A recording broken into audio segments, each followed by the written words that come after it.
Hi friends, Naidu real estate మీకోసం ఈ కొత్త ఇన్ఫర్మేషన్ అనమాట. ఏంటంటే యాక్చువల్గా మనం ప్రతి ఒక్కరం అప్రూవల్ అంటే ఏంటి అనేది తెలుసుకోకనే భూమిని కొనడం కానీ, లేదా వెంచర్ వేసేవాళ్ళు అప్రూవల్ చేయకన్నా కానీ కొన్ని వెంచర్స్ అనదర్ వెంచర్స్ వేసేస్తుంటారు. అయితే మనం ఒకవేళ కొని వెయ్యాలంటే ఏంటి ప్రాసెస్, లేదా మనం కొనాలనుకుంటే అప్రూవల్ డాక్యుమెంట్స్ ఎలా ఉంటుంది, ప్రాసెస్ ఎలా ఉంటుంది అనే విషయాలు తెలుసుకోవడం చాలా అవసరం అన్నమాట ప్రతి ఒక్కరికి. ఎందుకంటే ప్రతి ఒక్కరము ల్యాండ్ మీద ఇన్వెస్ట్ చేస్తాం, ఎందుకంటే అది భవిష్యత్తు కోసం.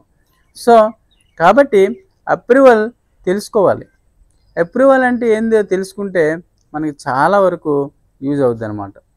అయితే అప్రూవల్ ఫస్ట్ స్టేజ్ ఏంటంటే ఫస్ట్ ల్యాండ్ డాక్యుమెంట్, ఏదైనా డాక్యుమెంట్ ల్యాండ్ తీసుకున్నాం అనుకో, అది అగ్రికల్చర్ ల్యాండ్ లేదా ఫామ్ ల్యాండ్ అంటామంటారు. ఫార్మింగ్ ల్యాండ్ని నాన్ అగ్రికల్చర్ ల్యాండ్ కింద మార్చాలి, కమర్షియల్ కిందకి మార్చాలి. అలా కమర్షియల్ కింద నాన్ అగ్రికల్చర్ కింద మార్చిన తర్వాత మాత్రమే గజాల్లోకి కన్వర్ట్ అవుతుందన్నమాట. ఇలా గజాల్లో కన్వర్ట్ అయినది ఏ రకంగా చేస్తాం, ఎవరిని అప్రోచ్ అవుతాం అనే విషయాలు తెలుసుకోవాలి కదా. మ్యాక్సిమం ఎవరైనా కొత్తగా ఈ ఫీల్డ్లోకి వచ్చి అప్రూవల్ చేసుకొని అమ్మాలి అనుకుంటే మాత్రం ప్రాసెస్ 100% ఈ రకంగా వెళ్తే సరిపోతుంది అనమాట.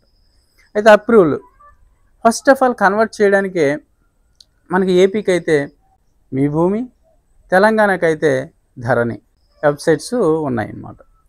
ఆ వెబ్సైట్ ద్వారా మనకి వెబ్ ల్యాండ్ ఓపెన్ అవుతుందా లేదా చెక్ చేసుకోండి.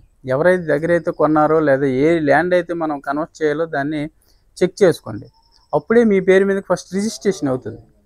కాబట్టి ఇట్లా రిజిస్ట్రేషను కావాలి అని అనుకుంటే ఫస్ట్ వెబ్ ల్యాండ్ ఓపెన్ అయినప్పుడు మాత్రమే మనకి అది మన పేరు మీద రిజిస్ట్రేషన్ అవుతుంది అనమాట. అప్పుడు ఏం చేస్తామంటే మీ భూమిలో కన్వర్షన్ కోసం అప్లై చేసినట్లయితే మనకి ఎంఆర్ఓ ఆఫీస్లో మనకి అది కన్వర్షన్ అవ్వడం జరుగుతుంది.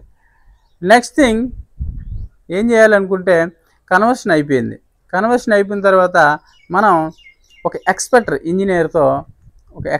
ఇంజనీర్తో ఈ ఫీల్డ్లో ఉన్న ఇంజనీర్తో మనం సర్వే చేయించి ప్లానింగ్ అనేది మ్యాప్ గీయాలన్నమాట. ఎఫ్ఎంబి మనకు ఉంటుంది. ఆ ఎఫ్ఎంబిలో మన మ్యాప్ కూడా కరెక్ట్గా ఫిట్ అవ్వాలి. అలా ఫిట్ అయ్యి మన ఎఫ్ఎంబికి వాళ్ళు ఇచ్చిన ల్యాండ్ 1B యొక్క మెజర్మెంట్కి అన్నిటికీ మనం ఎఫ్ఎంబి ఫిట్ అవ్వాలన్నమాట. ఫిట్ అయిన ఎఫ్ఎంబిలో మనకి ఏం కావాలి, మన ఇంజనీర్ గీసిన మ్యాప్ అనేది ఫిట్ అవ్వాలి, సర్వే కరెక్ట్గా ఉండాలి, ఉండకూడదు.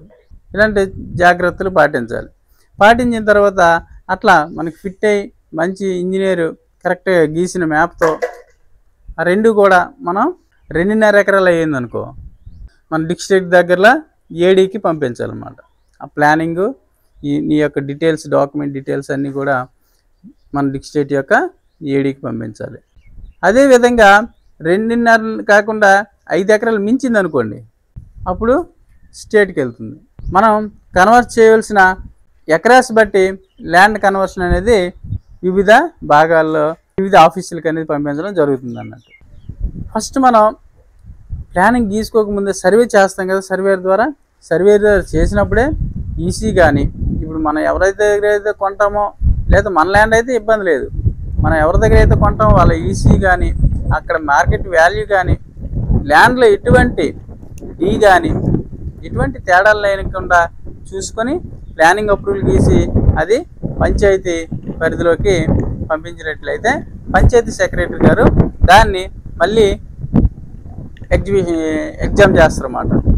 మళ్ళీ గ్రామ సెక్రటరీ అని ఆయన మళ్ళీ ఆ పూర్తిగా మన ప్లానింగ్ కానీ మన డాక్యుమెంట్ కానీ అన్నీ కూడా ఎగ్జామ్ చేసి ఆ ఫైల్ని అప్రూవల్కి డిటిసిపి ఆన్లైన్కి పంపించాలా లేదా అనేది మన గ్రామ సచివాలయంలోనే గ్రామ సెక్రటరీ గారు వెరిఫికేషన్ అన్నీ చేశాక ఆయన ద్వారా కూడా మనం అప్రూవల్ చేయించుకున్న తర్వాత అప్పుడు ఆన్లైన్లో డిటిసి అప్రూవల్కి మనకి వెళ్ళడం జరుగుతుంది అన్నట్టు.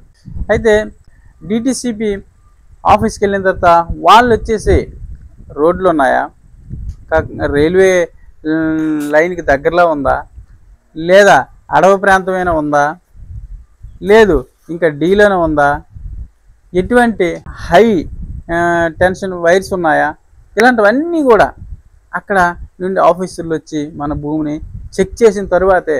ఇలా కొద్దిగా లాంగ్ ప్రాసెస్సే కానీ పర్ఫెక్ట్గా అసలు రోడ్లు కరెక్ట్గా ఉన్నాయా, అందులో లోపాలు ఏమైనా ఉన్నాయా రోడ్లు చూపించడంలో, మనమేమైనా లోపల డాక్యుమెంట్స్ అయినా ఫేక్ డాక్యుమెంట్స్ అయినా క్రియేట్ చేసి పెట్టామా, ఇలాంటివన్నీ కూడా అప్రూవల్ ఇవ్వకముందే చెక్ చేస్తారు. మనం ఇచ్చిన ప్రతి హామీ చేయడానికి ఈ కొత్తగా వచ్చిన దానిలో మార్గేజ్ చేస్తున్నారు ఇప్పుడు. ఎందుకంటే మనం ఇచ్చిన ప్రతి ఒక్కరూ వేసేస్తున్నాం కాబట్టి, అయితే వేసినా కానీ మనం అప్రూవల్ కొన్ని చెప్పిన హామీల్లో కొన్ని చేయకపోవడంతో మన సైట్లో కొన్ని బిట్లు కూడా మార్గేజ్లు ఉంచేస్తుంది గవర్నమెంట్.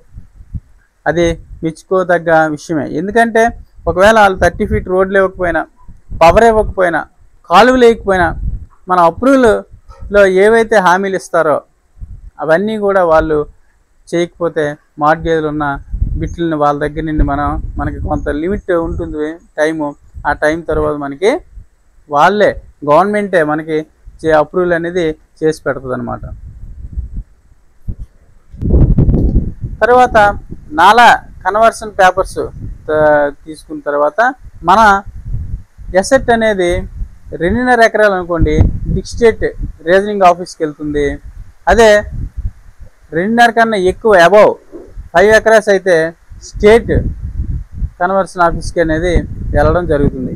ఈ రకంగా రకరకాల స్టేజ్ బట్టి ఆఫీసెస్ అనేది చేంజ్ అయ్యి ఫైనల్గా మనకి కన్వర్షన్ అనేది జరుగుతుంది. ఇంత లెంగ్దీ టైం తీసుకుంటుంది కాబట్టి ఎల్పి నెంబరు వచ్చినాకే సేల్ పెడితే మంచిదన్నమాట. ఎల్పి నెంబర్ రాకపోయినా, రైతుకి డబ్బులు ఇవ్వకపోయినా, ఇవన్నీ కూడా ఇలాంటి హెచ్చుతగ్గులన్నీ చాలా జరుగుతుంటాయి. కాబట్టి వాళ్ళు మనకు డబ్బులు ఇవ్వకుండా కన్వర్షన్ అయిపోయిందని చెప్తూ మనల్ని చాలా డబ్బులు మన దగ్గర తీసుకుని సైట్లు అనేది చేసిన తర్వాత ఇవన్నీ బయటపడడంతో మనం చాలా లాస్ అవుతాం. కాబట్టి పేపర్స్ డాక్యుమెంట్స్ అప్రూవల్ అనేది ఉంటే కన్వర్షన్ పేపర్స్ ఫస్ట్ అడగండి, డిటిసిపి అప్రూవల్ పేపర్స్ అడగండి, నాలా కన్వర్షన్ పేపర్స్ ఉన్నాయో లేవో అడగండి, రేరా కన్వర్షన్ పేపర్స్ ఉన్నాయో లేవో అడగండి. ఇవన్నీ ఫెయిర్గా పక్కా ఉంటేనే మీరు బిట్లు కొనండి. సో ఎందుకంటే ఏది లేకపోయినా కానీ మీరు లాస్ అయ్యేది కస్టమరే. కాబట్టి ఇవన్నీ కూడా పక్కా చేసుకున్నట్లయితేనే అది కన్వర్షన్ అయినట్టు.